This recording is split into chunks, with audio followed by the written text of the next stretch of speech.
Olá, sejam bem-vindos ao canal Magia Angelical. Hoje nós vamos ter a nossa terceira aula do Reiki nível 1 e vamos falar agora sobre a história do Reiki. Quem foi o redescobridor do Reiki foi Mikao Usui, por volta de 1909. A história de como o Usui redescobriu o Reiki, ela não tem um consenso, porque não existe nada escrito sobre o Usui, então foi muita coisa passada oralmente. Mas o que eu vou falar para vocês o que está realmente escrito na apostila, tá bom? Aí vocês podem pesquisar mais dessa história do Mikao Usui na internet. Tem muito material, né, na internet sobre Mikao Usui. Mas como eu não quero fugir da apostila, então eu vou ler mesmo o que está aqui na apostila, tá bom?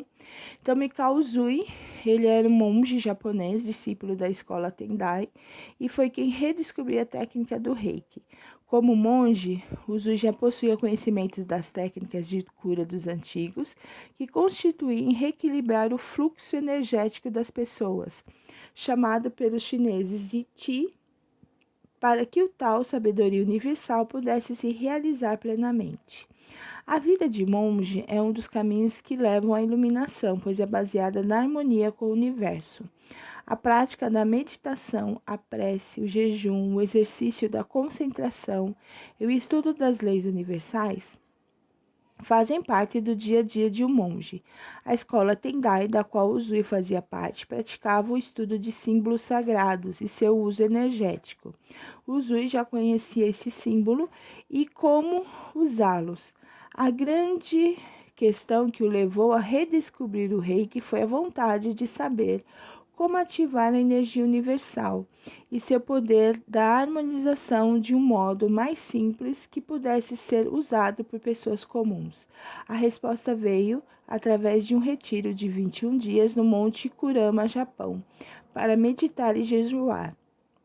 No 21º dia, Usui recebeu a iluminação, aprendendo como ativar e transmitir a energia universal pela imposição das mãos e pelos símbolos. Usui foi instalar-se, então, em um bairro pobre, onde realizava curas e ensinava seu método. Após descobrir os caminhos que levaram ao Reiki, Usui estabeleceu 5 princípios que podemos dizer que é a filosofia de vida para todos que desejam usar e usufruir do Reiki. Os 5 princípios a gente vai falar na próxima aula, porque aí a gente vai falar princípio por princípio do Reiki e como aplicá-los no nosso dia a dia, tá? Não só para quem é reikiano, mas para quem não é também. Agora a gente vai falar um pouquinho do outro aluno de Mikao Usui, que foi ele que a gente pode falar que foi o estruturador e organizador do sistema redescoberto por Mikao Usui, que é o Hayashi. O Hayashi, ele era um oficial da Marinha, ele foi aluno de Mikao Usui, e ele sistematizou o Reiki para uso clínico. Então, ele tinha uma clínica em Tóquio, onde ele utilizava várias pessoas que canalizavam energia para um paciente, né? Pois consideravam que assim, né, várias pessoas canalizando a energia Reiki para uma pessoa só, a energia era mais potencializada. Foi ele que desenvolveu também o sistema de níveis para o recebimento da sintonização e dos símbolos que eram trocadas. Então, as pessoas iam lá, elas faziam os níveis, né, como a gente conhece hoje, recebia a sintonização, recebia os símbolos e depois elas trocavam pela prestação de serviços dentro da clínica dele, né? Então, por isso que a gente pode considerar ele como estruturador do Reiki e o organizador do sistema Reiki. Agora, quem trouxe o Reiki para o Ocidente foi a senhora Takata. Em 1935, ela foi até o Japão, ela viajou para o Japão porque o marido dela faleceu e ela foi fazer um ritual budista. A senhora Takata era havaiana. Mas, como ela tinha muitas dores abdominais e cálculos biliares, ela ficou internada, ela teve que se internar no Japão. lá no hospital. E ela ouviu uma voz dizendo que ela não precisava operar. Então ela foi na clínica, ela se internou na clínica de Reiki do Sr. Hayashi.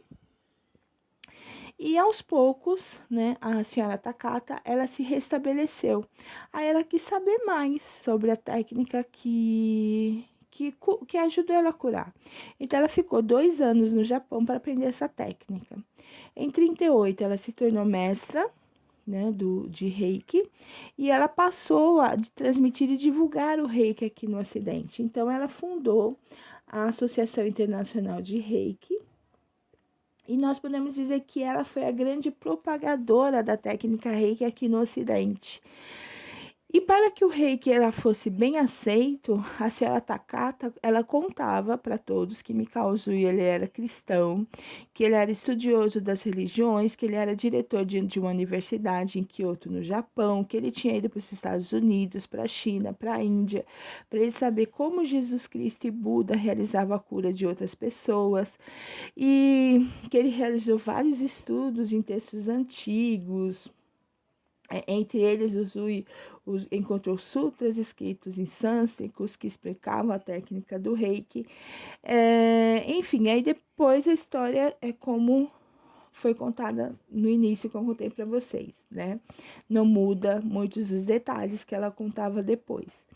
E o interessante é que ela ter apresentado o Usui como cristão e professor universitário, fez com que as pessoas aceitassem mais o Reiki aqui no Ocidente, mesmo num período muito próximo ao final da Segunda Guerra Mundial.